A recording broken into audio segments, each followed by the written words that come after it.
Shalom, graças a paz a todos, que Deus abençoe. Nesse momento nós vamos ter mais um estudo no canal Clamando no Deserto. Uma entrevista, tá, que eu transcrevi, peguei algumas partes. Uma entrevista de um cristão, acho que o nome dele é Leandro, ele fez com William Lane Craig. E o William, ele afirma que Adão e Eva existiram. Bom, então isso é bom, né? Ele afirma que Adão e Eva realmente existiram historicamente, mas nós vamos conversar um pouco mais sobre isso. Que Deus nos abençoe.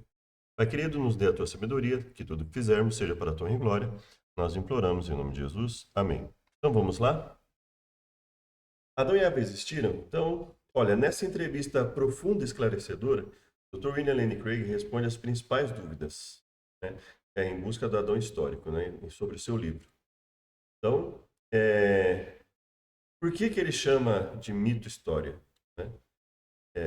Aí fala que ele defende a inerrância bíblica, afirma com clareza a historicidade de Adão e Eva, mostra porque essa leitura não enfraquece, mas fortalece a autoridade das escrituras, né? Então, será que é tudo isso mesmo, né? Vamos ver. Bom, então, olá a todos, meu nome é Leandro Vilaça Borges, esse é o entrevistador, diretor regional do Núcleo do Fé Razoável. Estamos recebendo o Dr. William Lane Craig. Ele vai responder algumas dessas perguntas, nos ajudar a esclarecer muitas coisas que ele diz em seu livro chamado Em Busca do Adão Histórico, qual ainda nós não temos traduzido para o português. E assim, já de antemão, eu não sei se o William Lane Craig ele foi um tanto evasivo em algumas respostas, na minha opinião, porque o livro ainda não veio para o português e talvez ele esteja com plano de que o livro seja traduzido e não tenha antecipado algumas coisas, não tenha a intenção de antecipar, mas de qualquer forma não foi traduzido. Nós vamos conversar sobre Adão, o Adão histórico. Então vamos lá. A primeira pergunta do Leandro. Quando você tem uma situação em que o livro não está disponível. Ah, não. Isso aqui é uma. Já o William falando. Quando você tem uma situação. Ele fala assim: eu sou muito grato, Leandro, por essa oportunidade. Acho que quando você tem uma situação em que o livro não está disponível em português, o resultado são rumores mal entendidos e até deturpação do conteúdo do livro. Então, eu acho que o ideal não seria necessariamente discutir o que o livro fala ou deixa de falar, porque senão basta dizer assim, o livro não fala isso. Mas, assim, o que ele defende, né? Se ele defender A, como fica? Se ele defender B, como fica, né? Considerando as possibilidades, por exemplo. Doutor Craig, o senhor acredita na inerrância bíblica? E o que exatamente o senhor entende por inerrância, considerando os gêneros literários e a intenção do autor? Uma pergunta, né? O que o senhor entende considerando a intenção do autor? Eu creio que a doutrina da inerrância bíblica, aqui o Lane respondendo, é baseada em segunda carta de Paulo a Timóteo 3,16, que diz: toda a escritura é inspirada por Deus, útil para ensino, repreensão, corrigir, treinar em justiça. Então, ali os benefícios teológicos e pastorais da escritura são descritos. Ela é útil para ensinar a doutrina cristã, prática cristã. Assim sendo, a inerrância bíblica é então a doutrina de que a escritura é verdadeira em tudo que ela ensina. Ela é verdadeira em tudo que ela ensina, mas aí nós vamos ver em que aspecto, né? Isso deve ser lido na visão dele.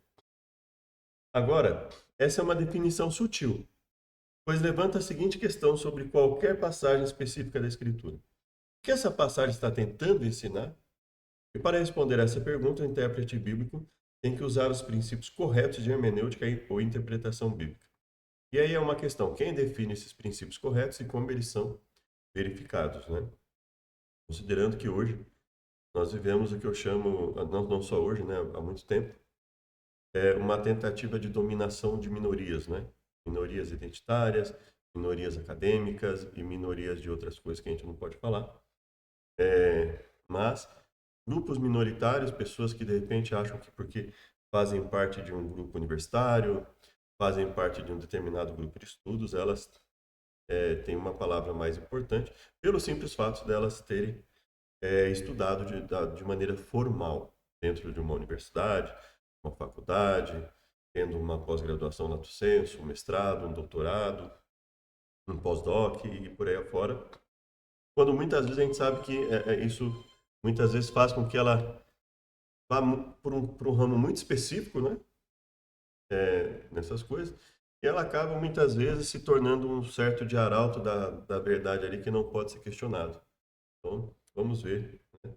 Isso incluirá, em primeiro lugar, determinar o gênero literário da peça de literatura que ele está tentando interpretar.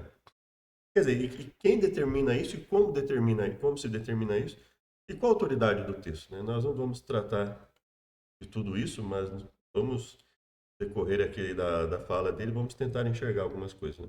Ele fala, temos poesia nos Salmos, biografia nos Evangelhos, literatura epistolar nas cartas de Paulo, apocalíptico judaico no livro de Apocalipse, escrita histórica em Atos, né? Interpretar todos esses diferentes tipos de literatura pelos mesmos princípios seria um hermenêutico grave. Por exemplo, quando o salmista diz que as árvores do bosque batem palma diante do Senhor, ele não está ensinando botânica. O salmista não acreditava que árvores tenham mãos.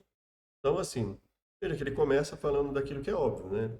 Ninguém vai ler o salmista dizendo que as árvores vão bater palmas diante do Senhor e que elas realmente vão bater palmas, né?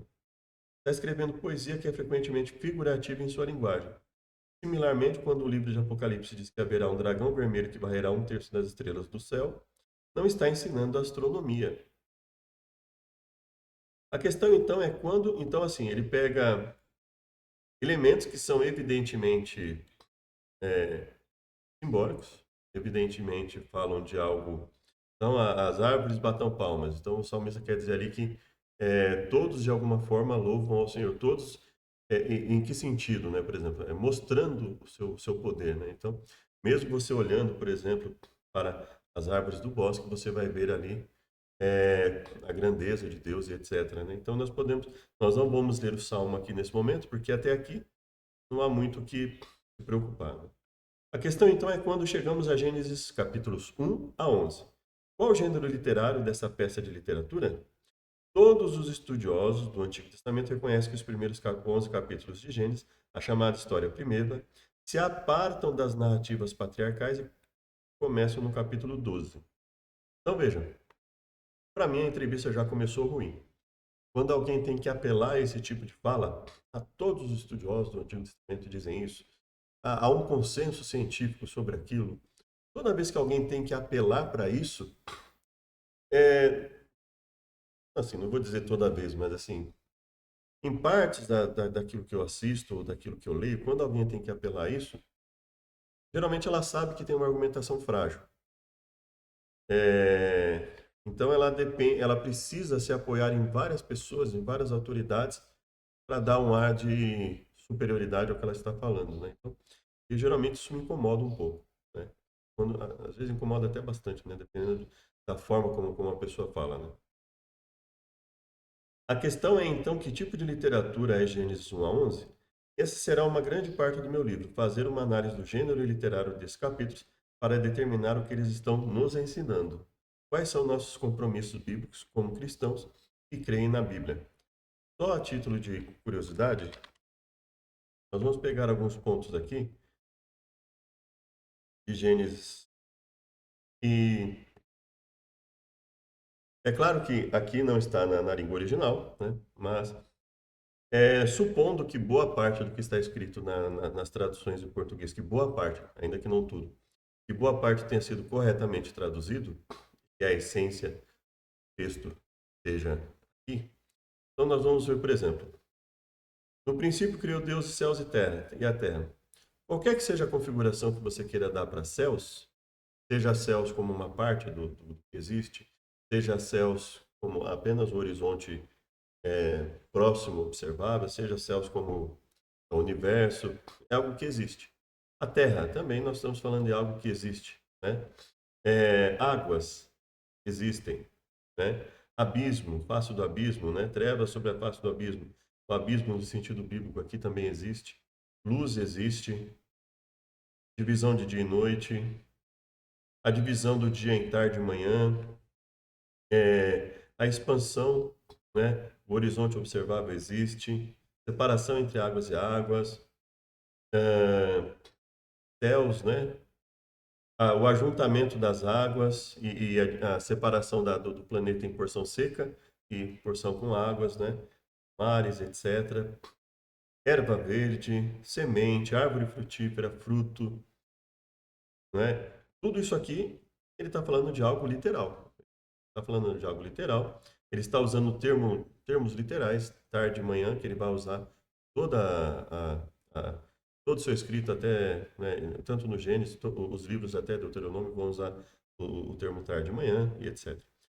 Os luminares, né, sol, lua, estrelas, tudo isso existe. Né?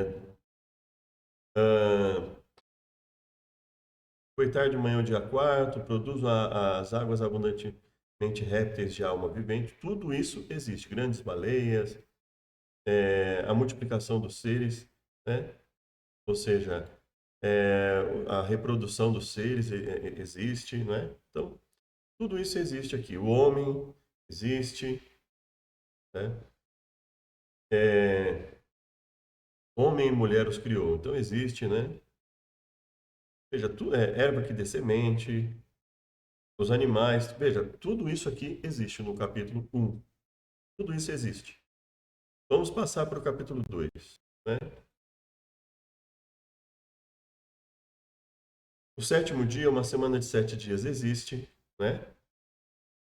É, a planta ainda não estava na terra, toda a erva não brotava, porque ainda não tinha feito chover sobre a terra e não havia homem para lavrar a terra. Homem, lavrar a terra, planta do campo, erva do campo, chuva, tudo isso aqui o leitor ia ler. Bom, tudo isso existe. Vapor, o pó da terra, narinas, fôlego. Vamos ver aqui. Jardim, e aqui a gente não vai entrar no mérito do termo específico, mas assim, ele estava se referindo árvore agradável, é, rios, ou seja, não há nada aqui que indique algo inexistente, né? Então, o 2 aqui. Aí, onde geralmente, né? A nudez, né? Homens, mulher nus, por exemplo, independente do significado que você queira dizer ali, mas assim, ele está falando de algo que existe no mundo da realidade observável, né? Serpente é um animal que existe, né?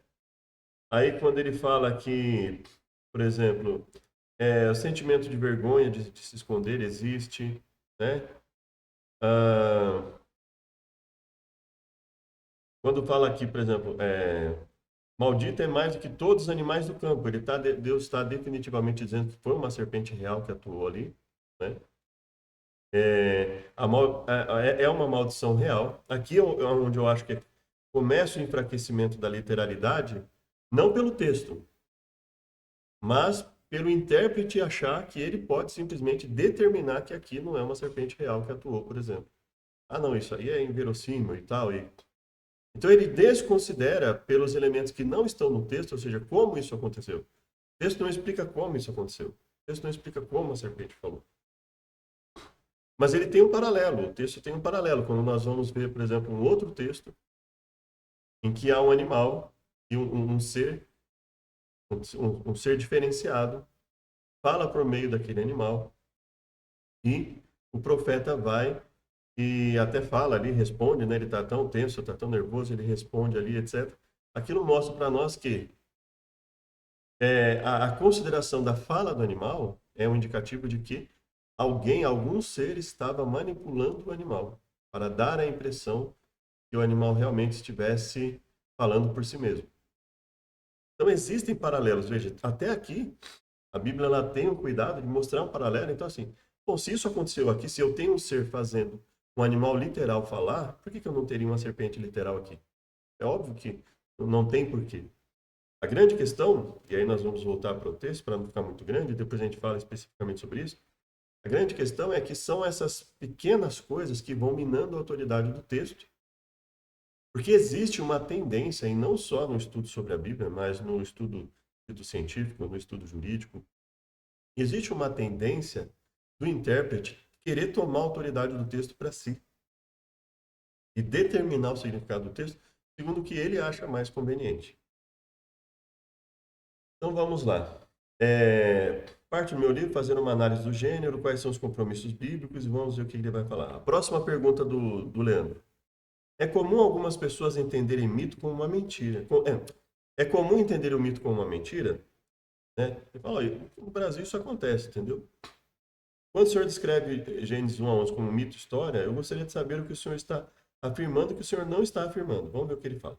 Eu utilizo a palavra no sentido que ela é adotada por folcloristas ou classicistas que fazem a distinção entre mitos, lendas e fábulas. Por exemplo, o folclorista ou classicista entende esse tipo de literatura da seguinte forma: mitos são narrativas sagradas, tradicionais, que tentam explicar instituições e realidades presentes ao autor e seu público, ao fundamentá-las em eventos ocorridos no passado primordial.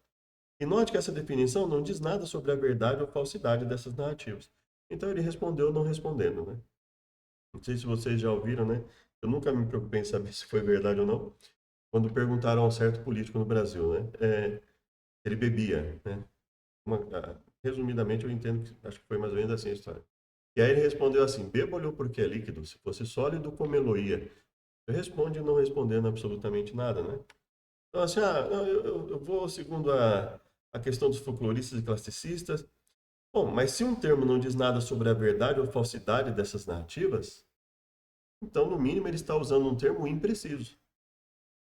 Né? Então, ele reconhece que está usando um termo impreciso. Porque se não se diz nada sobre a verdade ou falsidade,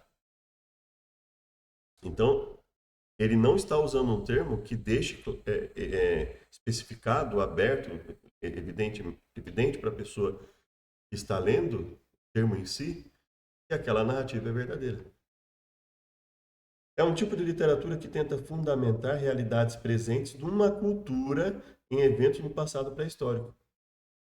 Ou seja, a impressão que eu tenho aqui é como se fosse alguém que quisesse chegar a um ponto, mas ele está usando um atalho. Então ele não quer falar exatamente o que ele pensa. Então ele está usando um atalho, usa um termo impreciso, né? Talvez até de propósito para gerar uma discussão, para vender mais o livro. Então eu gerar uma discussão, então eu faço uma entrevista e aí eu vou aqui citando termos técnicos que geralmente as pessoas não vão pesquisar e tal. E veja, ele não explica de forma a deixar bem evidente o que ele está querendo colocar, né? Esse é o fato, que esse é de fato o propósito desses capítulos. Então vamos lá. Eu acredito que esses capítulos exibem a semelhança da família do mito, conforme o folclorista ou classicista entende esse termo. Então, quer dizer, ele repete a questão do folclorista ou classicista, mas ele não dá nenhum detalhe para a pessoa que está assistindo. Então, assim, a pessoa vai ter que olhar o que os folcloristas e classicistas pensam, se eles têm algum consenso, se não tem, como é que eles vão encarar o termo, né? Se ele está usando o pensamento majoritário, e também não está explicando, não se deu ao trabalho de ele respondeu não respondendo aqui. Eu adoto o rótulo que foi dado a esse tipo de literatura pelo grande assiriólogo Torquil Jacobson, que propôs mito e história como uma descrição para esse tipo de literatura que descreve pessoas históricas reais e eventos na linguagem figurativa e muitas vezes metafórica do mito. Ele fala assim, ó, as pessoas até são reais, mas e o restante? Então, fica na vala meio que da imprecisão ali, né? A linguagem é figurativa, a partir do momento que a linguagem é figurativa, você determina que é figurativo ou não. Quem determina? Baseado no quê? E quanto à razão pela qual decidi adotar esse rótulo, é porque eu acredito que isso se conecta melhor com os estudos de folcloristas e classicistas sobre mito, enquanto esses outros rótulos não se conectam com essa disciplina acadêmica. Então veja, ele quer definitivamente usar o peso da academia para o que ele vai falar. Geralmente, o que eu tenho, que não é tão grande, mas assim, dos debates que eu já tive a opção de participar, hoje eu quase não participo de debates, uso mais o meu tempo efetivamente para ler, estudar. É, já é pouco, né, o tempo livre.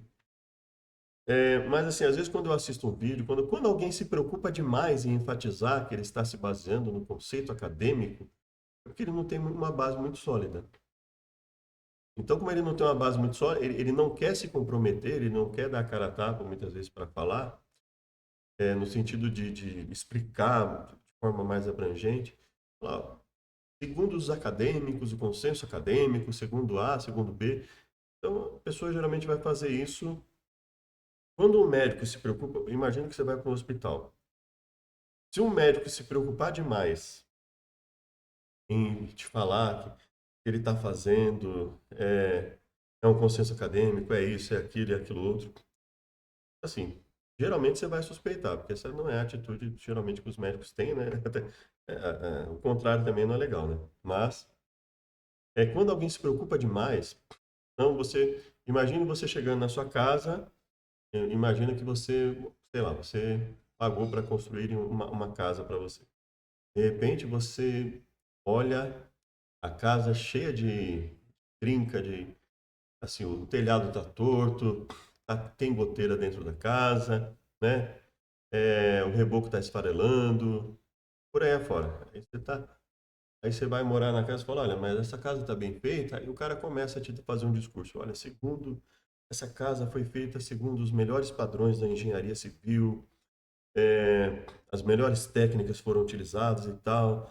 E aí você vai desconfiar, porque assim, você está olhando para a realidade observável, você está vendo que não é aquilo, o cara está querendo te convencer que o que ele fala, o que ele fez ali representa o melhor da construção civil, por exemplo, né? Então, você já desconfia. O cara está floreando muito o negócio, então tá meio preocupante isso aqui, né? Então, para mim, fica bem claro que quando lemos a palavra mito em seu livro, aqui é o Leandro falando, né, o entrevistador, nós não estamos lendo ela no sentido de algo mentiroso, ou seja, não estamos falando daquilo que é uma falsidade. Então, realmente, ele vai falar aqui que não é uma falsidade, mas ele vai colocar num campo de imprecisão tão grande que, tirando o fato de Adão e Eva, ele reconhecer que Adão e Eva,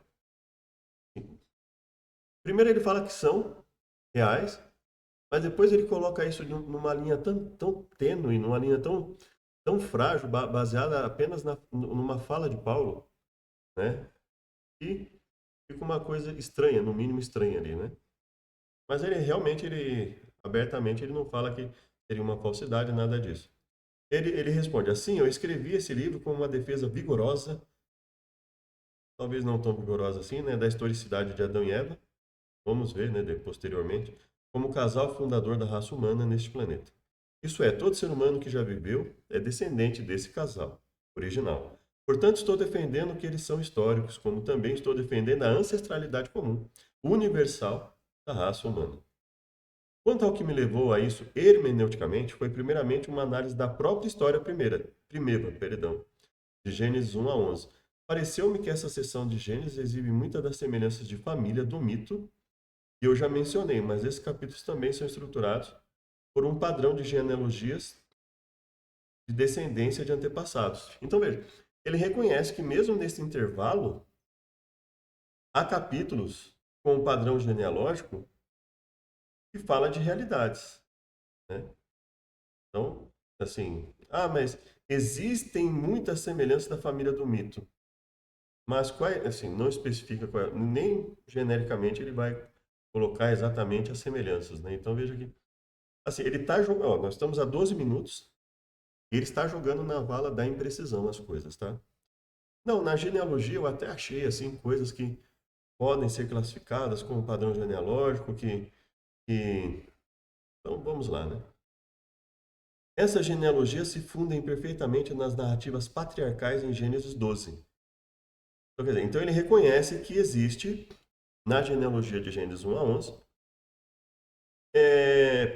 um vínculo com Gênesis 12.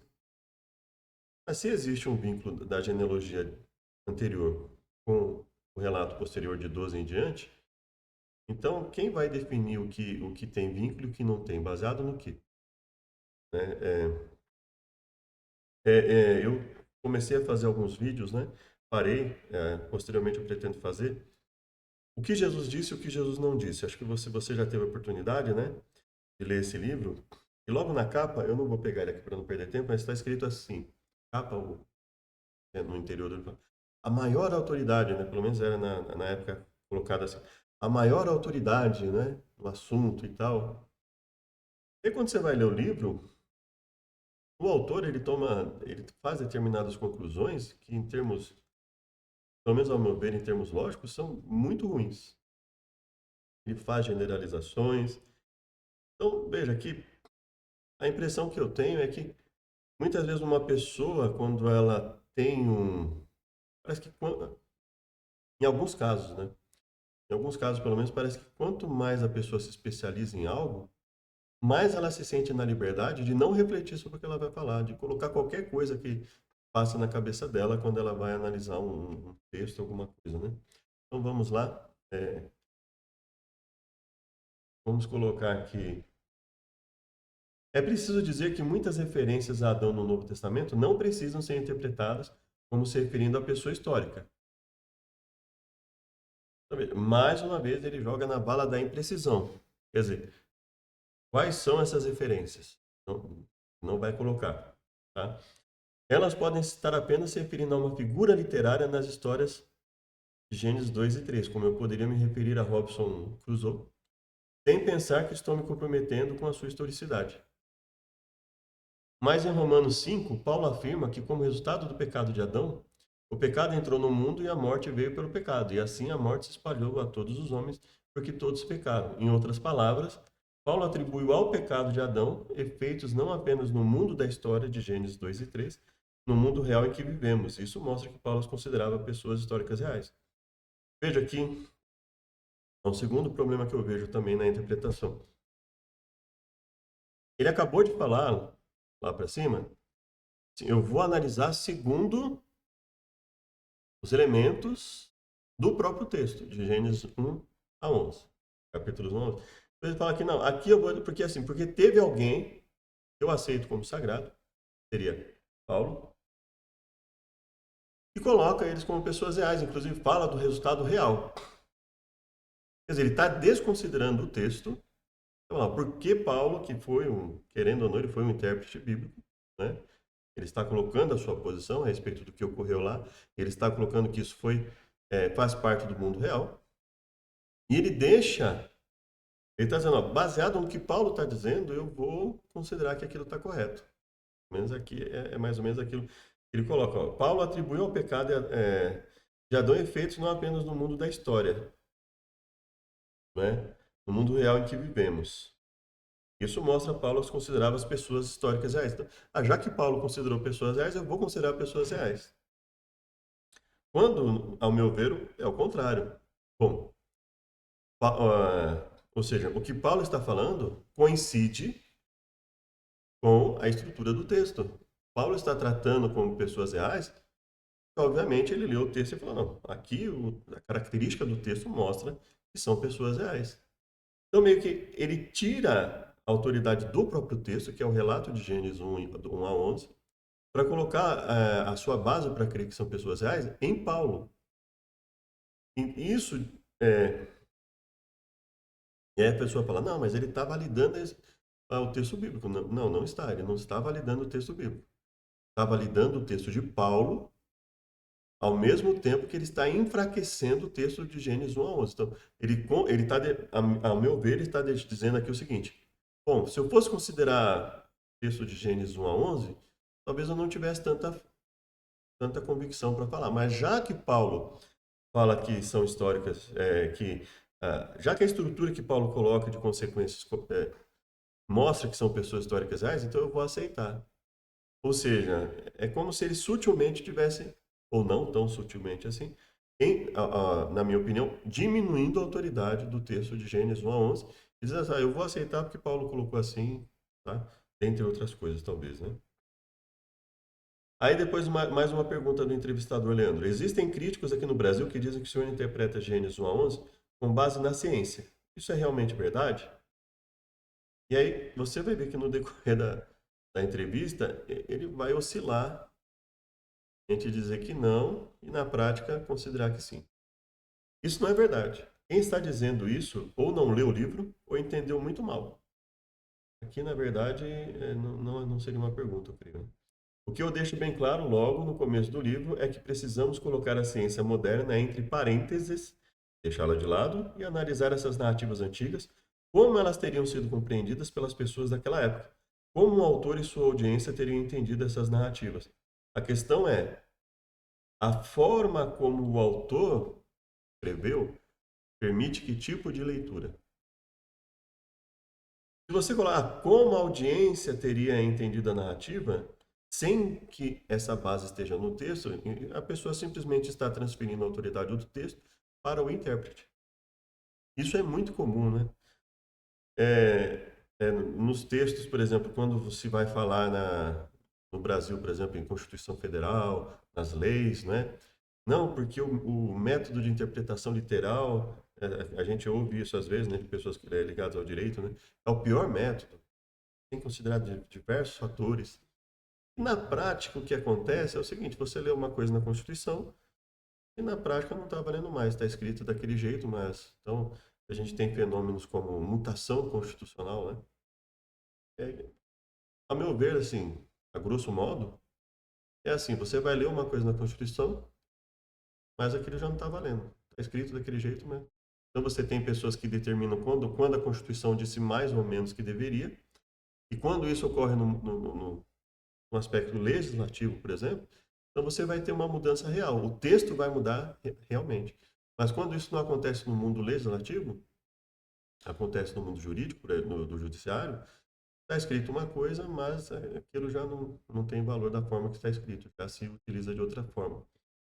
É, é claro que nós estamos falando de um texto humano, um texto que obviamente está sujeito a falhas, mas você percebe que quando você transfere a autoridade do texto para a autoridade do intérprete, isso sujeita a causar uma certa confusão. Imagina você ter que ler um livro e ficar olhando como é que cada um está colocando, né? Em cada momento histórico, como é que está, ou olhando a decisão de cada órgão judiciário, como é que está. Ah, como é que está a decisão disso nos tribunais? Então, como é que o Tribunal de Justiça de São Paulo está entendendo isso? Como é que o Tribunal do Rio Grande do Sul está... Então, assim, causa uma, uma dificuldade ali, né? Você entender. Agora, quando você está falando de um texto sagrado, que é considerado sagrado pela pessoa, e, portanto, não está sujeito a erros nos seus ensinos, pelo menos nos seus ensinos essenciais, mas você coloca, por exemplo, como a sua audiência teria entendido, você tem que pensar o seguinte: a estrutura do texto permite aquela compreensão? Então, assim, mas a tradição judaica, tá? Mas quando a tradição judaica fala algo sobre o texto, se você ler o texto, se você considerar as particularidades do hebraico, etc., isso, o texto permite aquilo? Então, ou seja, você leva em consideração o que a audiência entende, mas como uma espécie de servo do texto, não como um determinante de significado do texto. Ou seja, a forma como a audiência entende não é por si o determinante de significado do texto, mas o próprio texto em si é o determinante de seu significado. E a compreensão ela pode ajudar a explorar, por exemplo, trechos mais difíceis, mas se o texto estiver evidentemente indo para uma direção e mesmo a audiência lá do passado tiver entendido de outra forma, isso, quer dizer, então o texto está dizendo uma coisa, mas o grupo lá no passado teve um grupo que interpretou de outra forma, mas o texto está indo para um outro caminho. Então, o melhor é concluir que aquela audiência, que aquele grupo de pessoas interpretou de forma errada, né? Equivocada. É completamente errado pensar que eu interpreto Gênesis 1 a 11 com base na ciência contemporânea. Aí vem então ele, olha, fala abertamente, eu não interpreto com base na ciência contemporânea. Aí vem a pergunta do Leandro. Poderia nos responder se é verdade que ao falar das semelhanças de família do mito, o senhor considera certos detalhes da narrativa Gênesis 1 a 11 cientificamente insustentáveis? Aí ele vai falar, eu não afirmo que qualquer coisa em Gênesis 1 a 11 é mítica porque é cientificamente insustentável. Talvez não. Mas, na minha opinião, o que ele faz é pior que isso. Pior do que considerar cientificamente insustentável. Eu defino o fantástico como aquilo que, se interpretando literalmente, seria evidentemente falso. Então, presta atenção. Eu defino o fantástico como aquilo que, se interpretado literalmente, seria evidentemente falso. Ele fala, algumas coisas parecem fantásticas ali, que não podem ser interpretadas literalmente. Aí ele fala, vou dar um exemplo. Ao invés de ele usar um exemplo da literatura bíblica, ou então pegar alguma coisa que evidentemente estaria em pé de igualdade ali com o que ele vai citar, ele não faz isso. Então, ele vai falar, na mitologia egípcia, o céu é frequentemente descrito como a deusa Nut, que é uma mulher curvada sobre a terra com as solas dos pés e as palmas das mãos tocando a terra. Ó, então, ó, na mitologia, o céu é descrito dessa forma.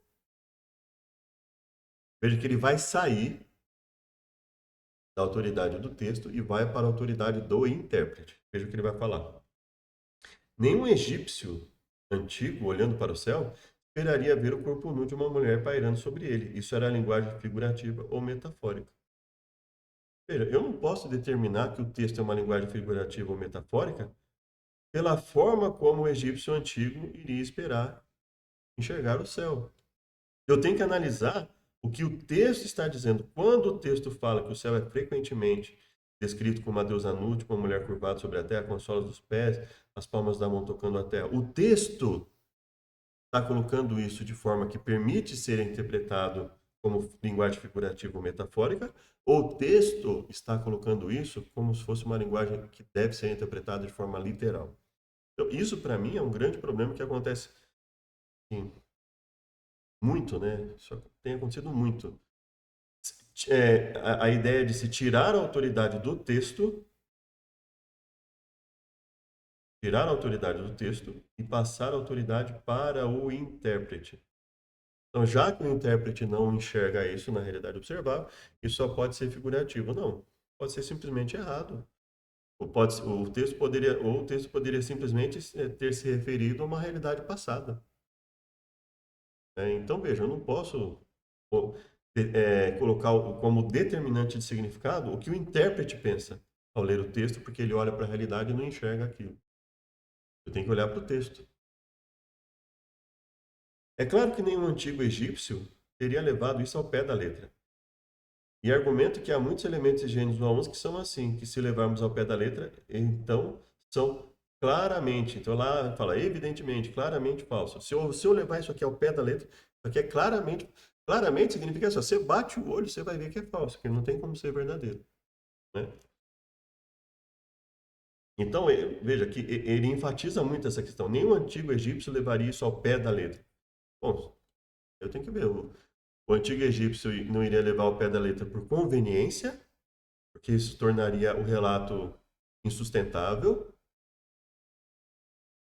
mas o texto está colocando como algo literal, ou o antigo egípcio não leva ao pé da letra, porque no texto não há elementos que permitam interpretar aquilo de forma literal. Então, são coisas que eu entendo como diferentes. Ele vai dar exemplo, né? Em Gênesis 1 a 11, como a questão percebe com acerto os milagres enquanto atos sobrenaturais de Deus, não são fantásticos. Ou seja, devido ao fato deles terem uma causa sobrenatural, é perfeitamente razoável acreditar que em algum evento possa ser um milagre. Ele fala, ó, as atuações miraculosas de Deus não são insustentáveis, então não são fantásticas. Até aí tudo bem, né?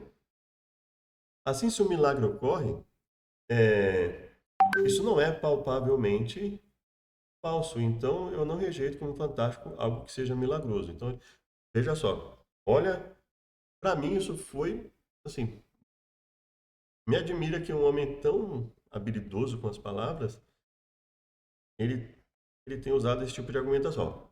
Se for milagroso, se for algo que mostra uma ação milagrosa de Deus, eu não vejo como fantástico. Agora, ele vai dar um exemplo.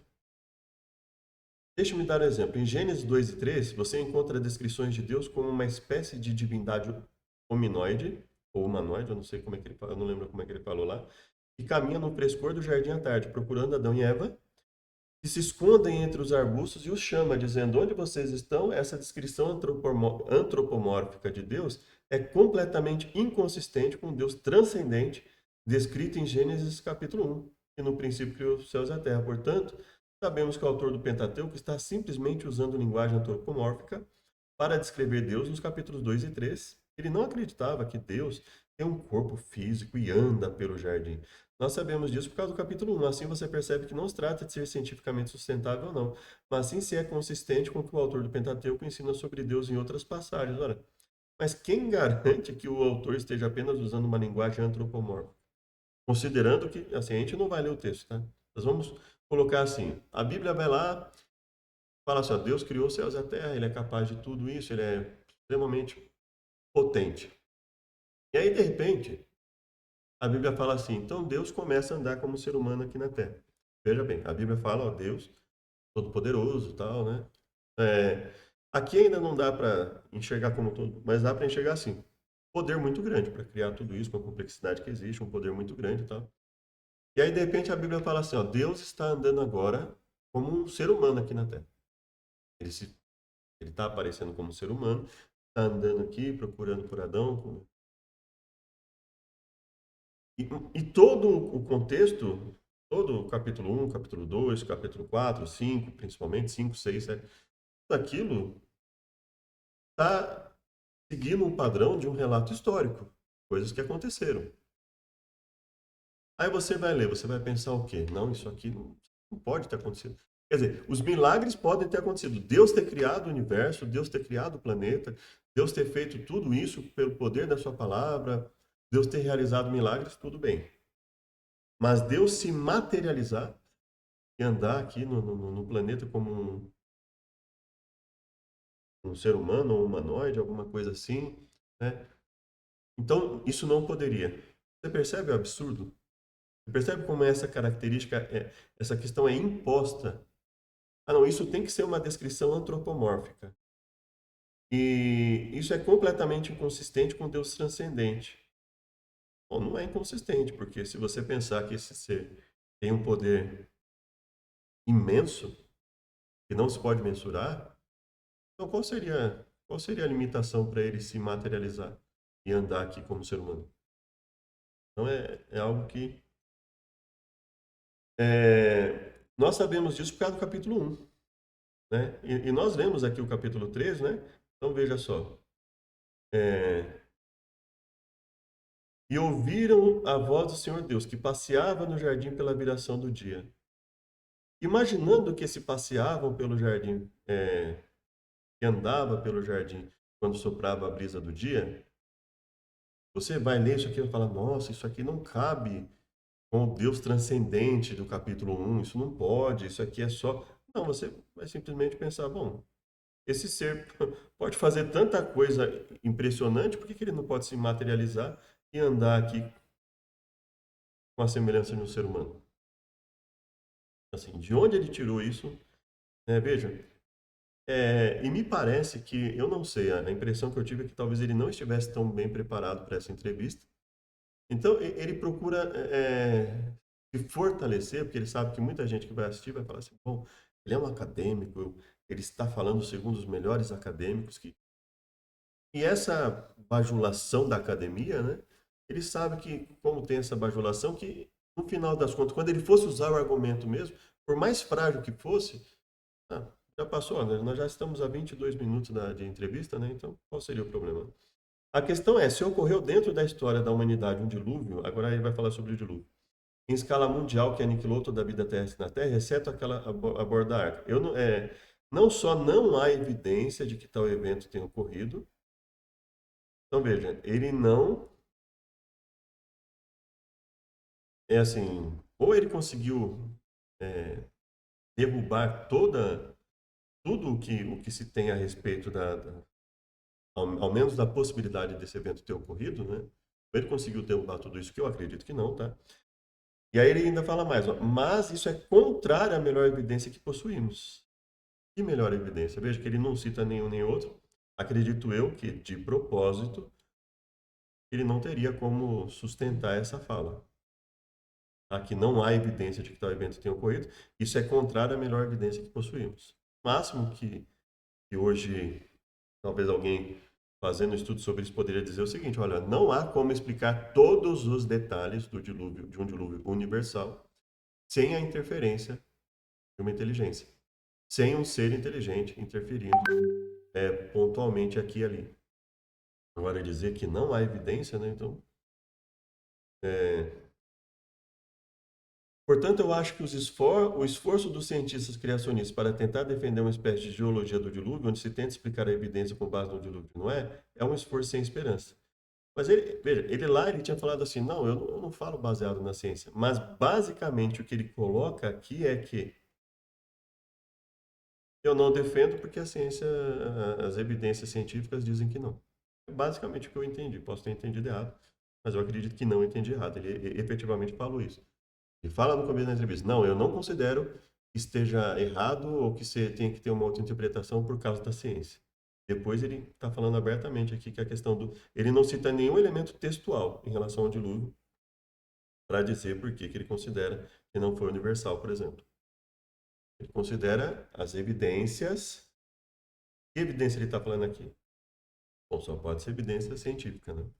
Ele considera como evidência científica que não defenda isso e que é contrário a isso. Eu coloco a ciência de lado e tento perguntar como as pessoas daquela época entenderiam. Bom, na questão do dilúvio, ele não falou isso, né? E eu também não insisto na literalidade de Adão histórico para apoiar a teologia paulina. Pelo contrário, eu digo que a teologia paulina apoia o Adão histórico e, portanto, se acreditamos na inspiração das Escrituras, incluindo a carta aos Romanos, então estamos comprometidos como cristãos com o que Paulo diz sobre a queda. Então, veja, está evidentemente aqui dizendo o seguinte: não é por causa do livro do que está escrito em Gênesis que eu considero o Adão histórico. Eu não estou aqui usando Gênesis para apoiar a teologia paulina. Eu estou usando Paulo para dizer assim, ó, sem Paulo, basicamente não teria elementos para defender o Adão histórico. Como se eu precisasse de alguém bem lá na frente para defender Adão e Eva histórico, né? Que é diferente de você dizer assim, olha, Paulo basicamente vai deixar mais, vai falar de forma expressa de algo que a Bíblia já coloca como um evento histórico, né? É, então, não estou argumentando pela teologia paulina com base no Adão histórico. Pelo contrário, estou dizendo que, com base na teologia paulina, estamos comprometidos com a historicidade de Adão. No meu entender, o que ele está dizendo é o seguinte, assim, ele está tirando a força do livro de Gênesis, colocando força no livro de Paulo, para defender o Adão e Eva históricos, né? E agora eu quero trazer uma pergunta de um... Por que ele faz? Ele vai fazendo isso gradativamente? Porque ele precisa tirar alguma força do livro de Gênesis. Ele tem que colocar para ele poder defender o que ele está defendendo, né?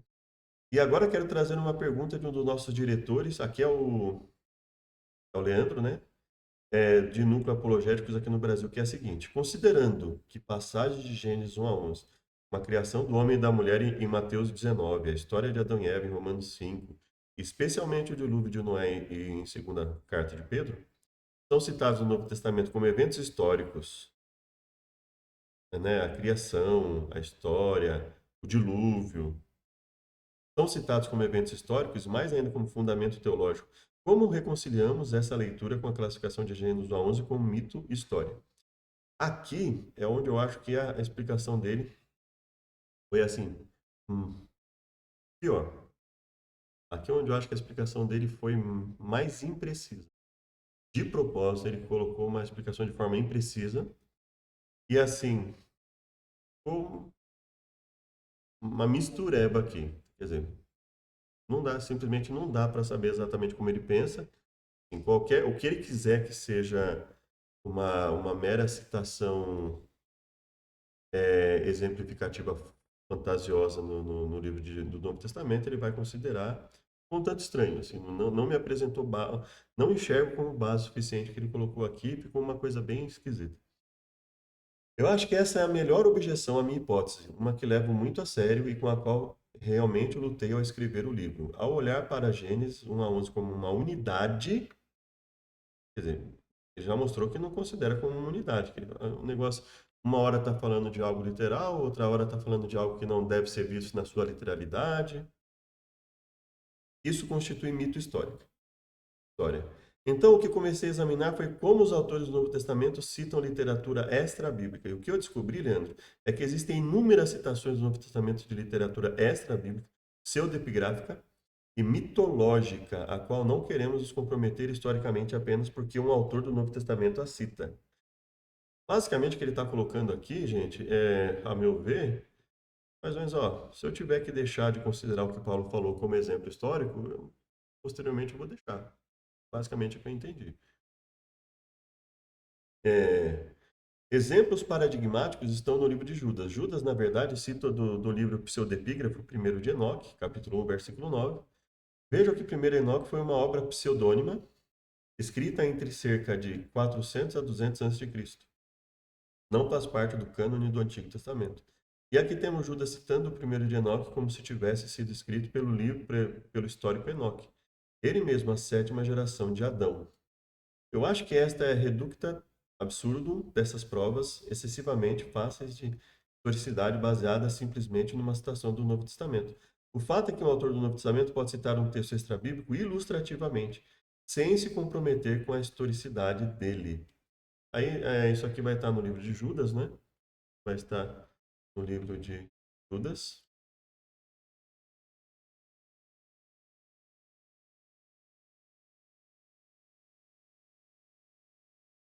E aí ele vai falar, ó, quero lembrar-vos como uma vez que havendo o Senhor salvo um povo, tirando do Egito, destruiu depois os que não creram. Relata que é histórico, né? E aos anjos não guardaram o seu principado, mas deixaram a sua própria habitação e reservou na escuridão. Veja que se aqui ele está colocando como evento histórico, ele está considerando isso aqui também como algo histórico. Assim, Sodoma e Gomorra, cidades circunvizinhas, ele está considerando isso aqui também como evento histórico. Contudo, também esses semelhantemente adormecidos contaminam a sua carne, rejeitam a dominação. Mas o arcanjo Miguel, quando contendia com o diabo e disputava a respeito do corpo literal de Moisés, não ousou pronunciar juízo de maldição, mas disse, o Senhor te repreenda. Então veja, ele está colocando aqui várias coisas de modo histórico, né? E aí ele fala, ai deles, entraram pelo caminho de Caim, foram levados pelo engano do prêmio de Balaão. Então ele atribui a Caim e a Balaão e pereceram na contradição de Coré. Então, Caim, Balaão e Coré, Caim está lá entre os capítulos 1 a 11. Balaão está lá depois. Coré está depois. Veja só, está no conjunto da obra do que seria atribuído a Moisés, né? E veja aqui, ele tá atribuindo a eles o mesmo valor histórico, né? São manchas, ondas impetuosas, e destes também profetizou também Enoque, o sétimo depois de Adão, dizendo, eis que é vindo o Senhor com milhares de seus santos, para fazer juízo contra todos, condenar dentre eles todos os ímpios. Então, vamos ver. Até aqui, até o verso 13, me parece que evidentemente ele está falando de pessoas reais, de seres reais, né? E obviamente o leitor ia ler, ondas impetuosas, que espuma, ele está comparando a ondas, né? Está falando de pessoas literais, históricas, né? E ele fala, desses também profetizou Enoque, né, para fazer juízo. Quer dizer, é vindo o Senhor com milhares de seus santos. O Senhor existe, os milhares de santos existem. Juízo existe. Condenação existe. Ímpios existem. Obras de iniquidade que impiamente cometeram. E por duras palavras que ímpios pecadores disseram contra ele. São murmuradores, queixosos. Então veja, mas lembrai-vos das palavras que vos foram preditas pelos apóstolos do nosso Senhor. Então, em nenhum momento ele está considerando isso aqui apenas de modo exemplificativo de algo que não ocorreu. Então, o que é mais coerente é pensar que Judas enxergava que essa fala realmente reproduzia algo lá de um passado distante. E essa fala realmente, de alguma forma, reproduziu algo do passado distante, ainda que que isso não significasse se comprometer com todo o texto pseudepígrafo lá de Enoque, né? Isso seria o mais coerente a se pensar tendo em vista que tudo que ele coloca aqui, ele está falando de modo a comparar coisas como literais. Inclusive, você vê no verso 11 que ele vai considerar Caim, Balaão, Coré, ou seja, ele não dá nenhuma suspeita de diferença. Então, assim, me pareceu também um argumento fraco, muito fraco, para dizer que não se deve considerar. E assim, não especificou exatamente é, qual critério que ele iria usar aqui, né? Até porque, por exemplo, quando Jesus fala do dilúvio, ele está falando de algo que não está em um livro pseudepígrafo, né? Ele está falando daquilo que está escrito no livro que se entende ter sido escrito por Moisés, né? Agora vamos ver um outro exemplo. Segunda carta de Paulo a Timóteo. Se refere a Janes e Jambres. que eram os mágicos que se opuseram a Moisés na corte de Faraó. Quando você olha a literatura judaica extra-bíblica, você descobre que Janes e Jambres não são nomeados no Antigo Testamento. Esses não são nomes do Velho Testamento. Isso é do folclore judaico. Acontece que esses mágicos judeus deram origem a todo tipo de contos lendários do judaísmo. E alguns, Moisés os vence em um concurso de mágicos. Em outros, eles voam sobre o Mar Vermelho. Jandes e Jambres se tornaram uma espécie de símbolos de pessoas más. Não importava quando uma pessoa viveu ou agiu, se a chamasse de Jandes ou Jambres, você estava acusando de ser uma pessoa má. Paulo não estava se comprometendo com a historicidade de Jandes e Jambres ali. Está usando o tema típico judaico dessas pessoas. Um exemplo. Então, veja. O primeiro caso, ele está falando de um livro pseudepígrafo, que não é o caso do relato do dilúvio. Aqui ele está se referindo a nomes que não estariam nomeados no Antigo Testamento, mas no folclore judaico, que também não é o exemplo do dilúvio que ele citou. E de outros que ele viria a citar depois, né? Ou de Deus caminhando aqui na Terra, está no próprio livro de Gênesis, né? Não está em nenhum folclore, não está em nenhum livro pseudepígrafo, nada disso. E aí vamos ver o último exemplo, né? Aqui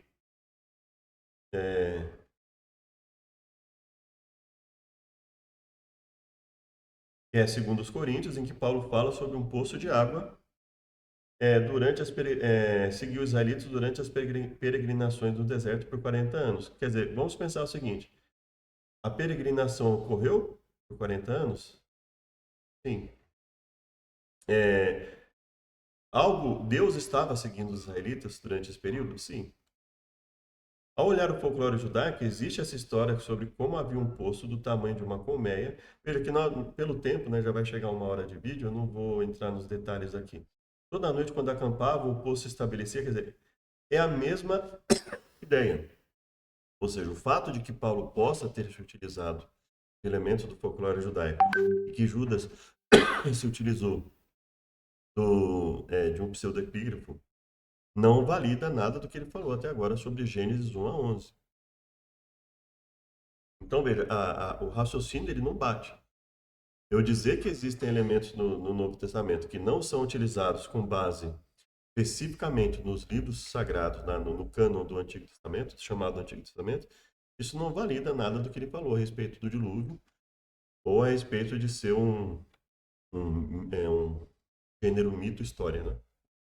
Ou seja, basicamente, no meu entender aqui, ele foge do assunto, porque ele sabe que é polêmico. Ele vai lá para o Novo Testamento, começa a usar exemplos que não têm uma relação direta com o que ele está falando, né? E aí você pode continuar, ele vai...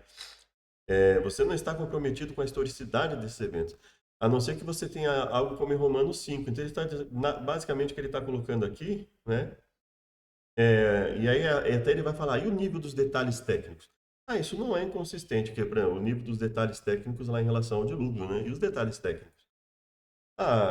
Você está bastante certo ao dizer que os detalhes, né, são de um barco realista, né? Mas aí ele vai falar, mas isso definitivamente conta em algum nível, né? Pelo menos, mas talvez tenha tido uma inundação regional. Então, quer dizer, ele foge. Ele vai falar, talvez isso tenha acontecido sim, em um determinado ponto, um pouco maior, mas que não foi. Então, veja, ele foge, ao meu ver, ele foge de responder de forma mais assertiva, de forma mais objetiva. Então, ao meu ver, o que aconteceu aqui, ele sabia que o assunto era difícil, talvez ele não esperasse que o entrevistador fosse tão enfático, e aí ele meio que jogou na bala da imprecisão aqui. Esse foi o meu entendimento, espero que tenha sido útil. Obrigado, Deus, por tudo que nos tem concedido, venha nos auxiliar, nós pedimos em nome de Jesus, amém. Muito obrigado e até o próximo vídeo.